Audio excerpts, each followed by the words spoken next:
morning and welcome back to the Back to Business podcast. Today we are joined by Michele Newman, Senior Director of Sales at Next Step and Southeast Marketplace. Michele, welcome.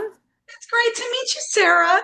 Thank you for having me on. It's so great to meet you too. I'm super excited to have you on today. How's everything going this morning? It's been a busy morning so far. Up early, doing a workout. Now I'm doing this podcast with you. Oh, look at you starting the morning off strong with the workout. I love that. What are we into these days? What kind of workouts? Love Pilates. Oh, okay. And it's mat Pilates. I'm not doing the actual The equipment. crazy reformer and yeah. I'd like to get into it, but I know nothing about it. So right now I'm just going to do mat Pilates and it works for me. That's awesome. Still a very hard workout and a great precursor to the reformer if you ever want to get there. Well, thank you again for joining me. I am so excited. I know you've had a very successful career, and I wanna get into that, but I really want to start at the beginning and learn a little bit more about kind of where you grew up and how you got started. I know you started in HR and eventually worked your way into sales. So if you want to back up, take us to the beginning and Yeah. yeah. So I am from South Philadelphia, born and raised. And I've always been a people person, even when I was little. So, because I was such a people person, my mom and dad got me super into the theater at that point. So, growing up in Philadelphia, I did a lot of theater, things like Sound of Music. We did The Odd Couple, The Fantastics, all sorts of theater programs. And then when we moved to Las Vegas, roughly 35 years ago, I continued in the theater, and then it just kind of grew from there. I love people. I love communicating with people. And the theater really taught me how to communicate properly, be a people person, and it just led me into human resources quite easily at that point. And I was loving how I could foster teams and their growth, build inclusive cultures, and really build those relationships within the companies that I worked for while doing human resources. That's awesome. What a fun start. I mean, theater is, I feel like, it takes a strong personality. It takes a lot of confidence to get up there on stage. So it sounds like that was a really great foundation for you to propel you into any career, I'm sure, that you wanted, but certainly HR, sales requires those skills, those Yeah. intangibles, if you will. Yeah. And it was fun. I mean, you got to Yeah. have some fun in life also. Yeah, yeah, absolutely. Do you still ever find yourself wanting to hit the stage for some singing and dancing? It would be nice, but my career at this point just doesn't allow it. I travel so much, Yeah. but it would be fun. You never know what the future holds. I got a lot more life to live. Yeah. Oh, for sure. We might see you at a show in Vegas coming up soon. You never know.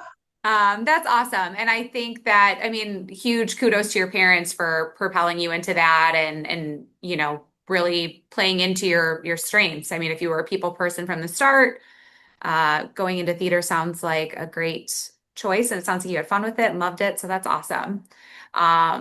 So you spent over a decade at Regal Art and Gifts in the gift, home, and garden decor space. What strategies helped you drive consistent growth? And what did you learn about keeping your team aligned with company goals in that role? The one thing that everybody needs to remember is sales growth is not ever just about the numbers. It's about partnerships and majorly purpose. It's making those authentic connections with the road reps, with the rep principals, and the retailers, finding their strengths and then tailoring what they need from their strengths to go out into the road and help their retailers build their business. So I love to collaborate and create things for my reps across the regions and really find their best practices and then celebrate those wins, big or small. You really need to celebrate the little wins just as much as you want to celebrate the big wins. And as you recognize everybody's individual strengths, which, trust me, very, very different, you want to be very transparent in their communication because it's all about communication. So making sure that you find what they're good at, tailor things to what they're good at so they can go on the road, get those wins, and then everybody thrives. Absolutely. So it sounds like you really get to know your team. It sounds like you form personal connections with everyone who's working with you and under you and that you're managing. And I think that's such a beautiful thing. It creates a really good foundation for your team to just grow and It is. grow and It's grow. all about good communication at the end of the Yeah. day. It really is. Yeah.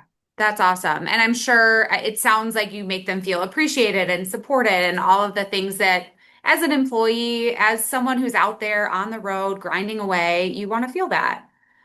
Absolutely. So 100%. that's awesome. Was there a specific turning point at Regal that pushed you into leadership and made you realize that you were kind of ready for that next step? It's interesting. I've always been driven. We've always been driven. So I was working with Regal for the first 5, 6 years as their national sales manager. What really moved me to that next level was being promoted to the director of sales level. And honestly, it was more than just a title change. It marked a shift in how I led, how I collaborated with the other directors across all of the departments. It really wanted to contribute to the company's growth vision and how best to do that, no matter if I was collaborating on an inventory level, as if I was collaborating on an accounting level, obviously sales, that was my department. And it really gave me a deeper understanding on how Regal's operations worked. And then it challenged me, truly challenged me to holistically look at things and strategize with my other directors in order to get the company's growth where they really wanted it to be over the next 6 years. So it was a total 11 years with Regal. Wow, that's a very impressive timeline with them, and it sounds like you really made the most of all of your time there. Helping to grow the company, grow your team. I imagine retention was great while you were there with the people on your team because it sounds like you're a great leader. Really showing support for them, making them want to stay. Regal, the retention of employees at Regal was kind of unheard of. We Yeah. would have people from 2 years all the way up to 25 years. There's somebody in Wow. the accounting department that's been with us, I believe, just over 25 years by the time I moved on, and she was not looking to retire anytime soon. So that amount of time at a certain company within the gift and home industry can sometimes be unheard of. So we were extremely proud of that. Yeah. Yeah, especially with sales. I mean, there's always a lot of turnover in sales organizations. You hear about it, you see it if you've ever been in a role. I know I started off in sales right out of college and you see how quickly people kind of turn and burn out of companies. So, if Easy. if retention rates are strong, that speaks volumes of the leadership, of the company itself, all of that. So that's amazing. So now we take a leap forward from Regal, and you are Senior Director of Sales at Next Step in Southeast Marketplace. Can you give us an overview of what they do and what makes them stand out? Absolutely. So I've been on board with them just about 3 months now, so it's a little early. Being the senior director of sales, uh, it's both a full service representative groups that partner with suppliers and retailers completely across the country. We have in total roughly 34 states that we represent, but within these companies, there is a total of 80 years total experience among us all that really help introduce high quality products to these retailers that bring them more profitability and that really lean into us to help them grow their business. And that's really what it's all about and having fun in the process. Yeah, yeah, that's awesome. Fun. That is what's most important. That's what gets us through the days, right? That's awesome though. So 80 years combined experience. I mean, really Really impressive when A you lot. think about that. It's really neat. Yeah. Yeah, yeah, for sure. And then so it's unique the position that you're in now because you come from the vendor side and now you're leading on the sales rep side. So you really bring expertise from both angles. How does that dual perspective shape your leadership, and where do you think companies sometimes get those partnerships wrong? Having that perspective has really been a game changer, especially so far. You come from the vendor side. I understood the pressures of inventory control. I understood the pressures of product development, obviously sales, and especially sell through to the retailers. Now you're leading on the sales rep side. I do understand firsthand on communication, trust, and clarity that will impact and help the reps execute. I work with vendors to kind of keep things simple, right? Because I've been on the vendor side, all you want to do is the KISS method. It's keep it simple, sweetie. You want to make sure that you provide sales materials to the reps that allow them to give those retailers an easy yes to say, absolutely, I want to bring in this product. So you hone in on what your best core products. You hone in on what sets you apart from some of your competitors that are selling like items. And as I have been on that other side, I can help the vendors, which in turn will now help my representatives, which in turn help the retailers. It all goes down the line. Yeah, that's awesome. And I can imagine the vendors are so appreciative of your sales reps going in there and being concise, to the point. We're not trying to, waste anybody's time and really, like you said, keep it simple. I've heard keep it simple, stupid. So yours is much nicer. Keep it simple, sweetie. But I think that's important to remember. I mean, there's no reason to make anything more complicated than it needs to be. It's about people and it's about product. If you can ask good questions, whether you're asking good questions of your vendors or you're asking good questions of your retailers, and really trying to understand those reps who bridge that gap and keeping it simple, it's a win-win for everybody. It truly is. Yeah, yeah, absolutely. And it's nice that you have that insight for all of your people to share that with them and just obviously probably leading to much more sales and better conversations and longer lasting relationships with the vendors. So that's amazing. Um, so Ships how can does go. that, sorry, go I'm ahead. so sorry, Sarah. Ships can go wrong is when you treat things too much as a transaction. You have to find that connection. You Yes. have to figure out that relationship. It can still be a professional relationship, very businesslike, but if you're just making everything about a transaction, you're losing the other side of it. So you want to find that balance. And that's such a great point that you bring up. That brings me to kind of my next question is what's the key to building those long-term customer relationships? So how do you instruct sales reps to really keep it, more relationship based rather than, hey, I want to sell you something. Do you want this? Like, what's your best advice for someone in that role? So a longtime friend in the industry said, people don't care how much you know until they know how much you care. It is the little touches. It is calling the retailer or the rep or the sales manager on their birthday only just to wish them a happy birthday. It's going into that retailer from a rep perspective, looking around at their merchandise, cleaning things up, seeing how they can help bring more product out from the back storage area, asking how they can help. It's the vendor calling the rep and saying, are you struggling about something? And how can I help you get those little wins? Once they know how much you care, they're going to lean into you a little bit more. And again, everybody wins. For sure. So definitely putting that personal touch on it. What was your best way to remember these things? Because obviously you have friends, family, you want to remember their birthdays and their special occasions. What was your best practice for remembering that about people you were working with? My phone calendar is my best friend. Okay. So once I find out, I started this 17 years ago when I got into this industry, I always tried to find out who are the birthdays? And that was everybody across the board. When I was on the vendor side, it went from customer service to accounting to my own sales team to product development. And now on the rep side, I want to know the reps, birthdays and the retailers' birthdays. And it puts such a smile on their face. I can hear it on the other end when I call and they're like, what do you need? I'm like, all I want to do is wish you a happy birthday. And I want to have, make sure you have a fabulous day. And if you need something from me, I'm on the phone, let me know. But I don't need anything from you but to make sure that you're having a good day. It goes a long way. That's awesome. That's such a beautiful thing. I mean, whether it's work, personal, everyone loves to be thought of. So, I think that's a great thing to instill in your team and to, again, continue those long-lasting relationships.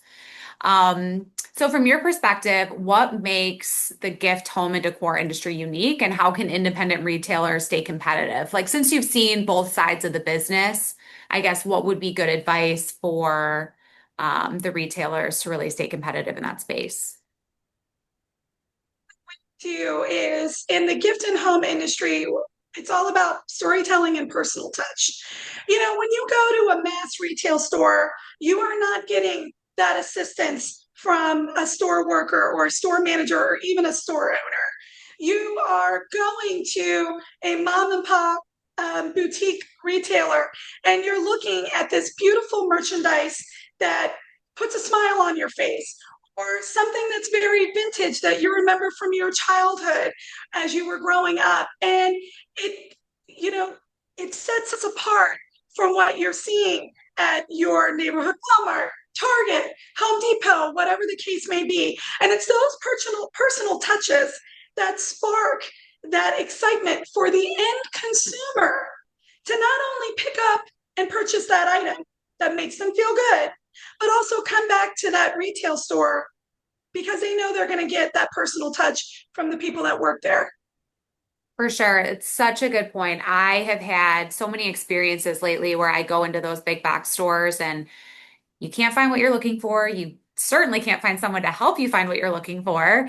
And it's frustrating because they're huge. They've got so many products out there, and you don't want to spend 20 minutes looking for one little thing. So it's very, very frustrating. So yes, I think you're so right, leaning into the mom and pop stores so that you feel more cared for. You feel, there's someone there who can actually answer your question, who can help you find what you're looking for. And you're supporting the community more. That money is going right back into the pocket of someone who lives down the street from you, maybe. And what a beautiful thing to keep that going. Especially during the holidays, to buy local and keep it local. So not Yeah. only are our mom and pop stores local and we want to support them, but our outside sales reps, our road warriors that are out there every day working with those retailers, they're local too. So we always like to encourage not only for us as end consumers to go to those mom and pop stores and, look for what they need, whether it's anniversaries, birthdays, Christmas, Valentine's Day. Those happen all year long. But then also for those retailers to make sure that they work with their local rep, it really helps. Yeah, for sure. And you're local to Michigan, correct? The Metro Detroit Yeah, area? actually, I'm here part of the year and I live in Las Vegas part of the year. So I've been in Las Vegas for 35 years, but my partner lives here. So we figure out a way to do the best of both worlds. Okay, awesome. I don't want to put you on the spot, but I was going to say if there's any local shops that you want to shout out for, listeners who are here in the Metro Detroit area or in Vegas, we can circle back at the end of the show. But if there's Right. any local boutiques that you like or things like that that you want to give a shout out to, I think that's great and might be something someone I could go visit and shop at Absolutely, as since you're well. So local. yes, exactly, exactly. And so I want to we'll circle back up on that, but I want to go into some advice that you might give to someone who's starting out in sales. I mean, obviously, having your theater experience is great, but someone who is maybe a little nervous to branch out into that industry, what advice do you give them to get their foot in the door? Remember that sales is not just about transactions, it's about relationships. You have to be resilient when you're in sales, and you really need to learn how to listen. As much as you being in sales is explaining whether it's your product or selling yourself or the company, it's also about listening to what the person you're speaking to on the other end has to say and tailor what you have for them to what they are telling you. So it's not one sided. It's got to be a give and take, especially when it comes to conversation. And when it comes to this gift and home industry, it's not just about sales. There is opportunity all over this gift and home industry for merchandising, design positions, accounting positions, obviously sales. You can find, if you are just starting out, especially if you're younger, just coming out of college, or you know what, you're just looking for a career change, the gift and home industry has so much to offer. It would be well worth your time to just check it. Okay, awesome. And with all of that being said, is there potential for any listeners who are looking to get into that role to apply with your company? We're always looking for young talent. Okay. Please find me on LinkedIn, Okay. Michele Newman on LinkedIn, 1L Michelle. So, and I am more than welcome not only to speak with you about Next Step in SC Marketplace, but about companies all across the country that I have known and networked over the years that may be looking for really good young talent, depending on what your strengths are. But remember, I didn't start out in sales. I started out in human resources. So don't pigeonhole yourself. Keep yourself open. The whole reason I even got into this industry was through Taekwondo because another parent ended up having a husband that needed a sales manager. And the last thing that I wanted to do was do sales. And it's not about the sale, it's about people. And that is how I even got into this business in the first place. Wow, I thank you so much for bringing that up because that just goes to show you can network anywhere. Are you still practicing Taekwondo? Fortunately, travel, you can't practice and train as much as you'd like to do, but I did get my black belt, which is Ah, a big feat for me. amazing. Yeah, and I loved it. I did it for 8 years and met some Wow. lifelong relationships along the way. And again, that led me from human resources into this gift and home industry, which I have embraced. And I've been here now 17 years. That is awesome. Well, shout out to your Taekwondo friend for mentioning this position and changing the whole trajectory of your career from there. It sounds like. And definitely don't mess with Michelle. If you reach out to her, only nice words because she might kick your booty. No, I'm just kidding. But yes, any listeners, if you want to reach out to Michelle, 1L Michelle Newman on LinkedIn, and you can reach her there. And then if you've thought of any boutiques or anything that are local, we can put them in the show note captions too, if you want to send them over after. But any local shops that you want to shout out that you love or, have visited recently, that would be great. So, George's, it's right down the street from me. Love this store. It's phenomenal for indoor or outdoor products. Little Green Apple Hallmark, they are all around. Please go back and see them as well. I love to work with them.